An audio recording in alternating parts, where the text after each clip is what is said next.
ಯಾವುದೇ ಟೇಲರ್ಗಳು ಇದು ನಿಮ್ಗೆ ಹೇಳಿರಂಗಿಲ್ಲ. ಏನಂದ್ರೆ ಇಲ್ಲಿ ನೋಡ್ರಿ, ನಾವು ಬ್ಲೌಸ್ ಹೊಲಿಬೇಕಂದ್ರೆ ಇಂಪಾರ್ಟೆಂಟ್ ಏನಿರ್ತದೆ ಅಂದ್ರೆ ಮೊದಲು ಶೋಲ್ಡರ್ ನೆಕ್ ಎಷ್ಟು ತೊಗೋಬೇಕು ಅನ್ನೋದು. ಇದ್ರ ಮೇಲೆ ನಿಮ್ಮ ಬ್ಲೌಸ್ ಹೆಂಗೆ ಕೂಡ್ತದೆ ಅನ್ನೋದು ಡಿಪೆಂಡ್ ಆಗಿರ್ತದೆ.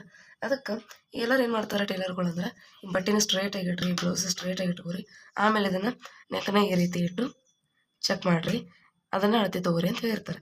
ಇಲ್ಲಿ ನೋಡ್ರಿ 5.5 ಅದು. ಈ 5.5 ಇಟ್ಕೊಂಡ್ರೆ ಇದಕ್ಕೆ ಕಡಿಮೆ ಆಗ್ತದೆ. ಇಲ್ಲಿ ನೋಡ್ರಿ, ಒಂದ್ಸರಿ ಹಿಂಗೆ ಮಾಡಿ ಇಟ್ಕೊಂಡ್ರೆ ಇದು 6 ಬರ್ತದೆ. ಮತ್ತಿನ್ನು ಸ್ವಲ್ಪ ಇದೇ ರೀತಿ ಮಾಡಿದಂದ್ರೆ ಇದು 5.5 ಬರ್ತದೆ. ಹಿಂಗೆ ಭಾಳಷ್ಟು ಬಿಗಿನರ್ಸಿಗೆ ನಿಮಗೆ ಕನ್ಫ್ಯೂಸ್ ಆಗ್ತಿರ್ತದೆ. ಎಷ್ಟೇ ನೀವು ವಿಡಿಯೋ ನೋಡಿದ್ರೂ ಯಾವ ರೀತಿ ತೊಗೊಳೋದಪ್ಪ, ಮ್ಯಾಚ್ ಆಗ್ತದೆ, ಕಮ್ಮಿ ಆಗ್ತದೆ, ಹೆಂಗೆ ಮಾಡೋದು ಕನ್ಫ್ಯೂಸ್ ಆಗ್ತಿರ್ತದೆ. ಅವಾಗ ನಿಮ್ಗೆ ಒಂದು ಟ್ರಿಕ್ ಹೇಳ್ತೀನಿ ಕೇಳಿರಿ ಬಿಗಿನರ್ಸಿಗೆ. ಇದನ್ನ ಯಾರೂ ಹೇಳಿರಂಗಿಲ್ಲ. ನೀವು ಇಲ್ಲಿಷ್ಟು ಇಟ್ಕೊಂಡು ತೊಗೊಂಡಕ್ಕಾರ 6 ಬಂದಿರ್ತದೆ ನೆಕ್. ಇದು 40 ಸೈಜ್ ಬ್ಲೌಸಿಗೆ 6. ಇದನ್ನು ನೀವೇನು ಮಾಡಬೇಕು ಅಂದರೆ ಯೂಟ್ಯೂಬ್ ಒಳಗೆ ವಿಡಿಯೋಸ್ ನೋಡಬೇಕು. ಶಾರ್ಟ್ ವಿಡಿಯೋಸಲ್ಲಿ ನೋಡಿರಿ, ಲಾಂಗ್ ವಿಡಿಯೋಸಲ್ಲಿ ನೋಡಿರಿ, ಅದ್ರೊಳಗೆ ನೆಕ್ ಎಷ್ಟದ 40 ಸೈಜ್ ಬ್ಲೌಸಿಗೆ 2-3 ವಿಡಿಯೋಗಳನ್ನ ರೆಫರ್ ಮಾಡಿರಿ. ಅಲ್ಲಿ ಅವರು 40 ಸೈಜ್ ಬ್ಲೌಸಿಗೆ 6 ನೆಕ್ ತೊಗೊಂಡಿದ್ರು ಅಂದ್ರೆ ನೀವು ಅಷ್ಟೇ ಇಟ್ಕೋರಿ. ಸ್ಟಾರ್ಟಿಂಗ್ ನೀವು ಇಷ್ಟು ಮಾಡಲೇಬೇಕು. ಮುಂದೆ ನೀವು ಹೊಲ್ಕೊಂತ ಹೋದಂಗೆ ಏನಾಗ್ತದಂದ್ರೆ ನಿಮಗೆ ಅಳತೆ ಕುಂತು ಬಿಡ್ತದೆ. ಅದು ಎಷ್ಟು ಬ್ಲೌಸಿಗೆ ಎಷ್ಟು ಸೈಜ್ ಚೆಸ್ಟಿಗೆ ನಾವು ಎಷ್ಟು ನೆಕ್ ತೊಗೋಬೇಕು, ಎಷ್ಟು ಸೈಜ್ ಬ್ಲೌಸಿಗೆ 6 ಇಟ್ಕೊಂಡು ಕರೆಕ್ಟ್ ಆಗ್ತದೆ, 6.5 ಇಟ್ಕೊಂಡು ಕರೆಕ್ಟ್ ಆಗ್ತದೆ, ನಿಮಗೆ ಗೊತ್ತೇ ಆಗ್ತದೆ.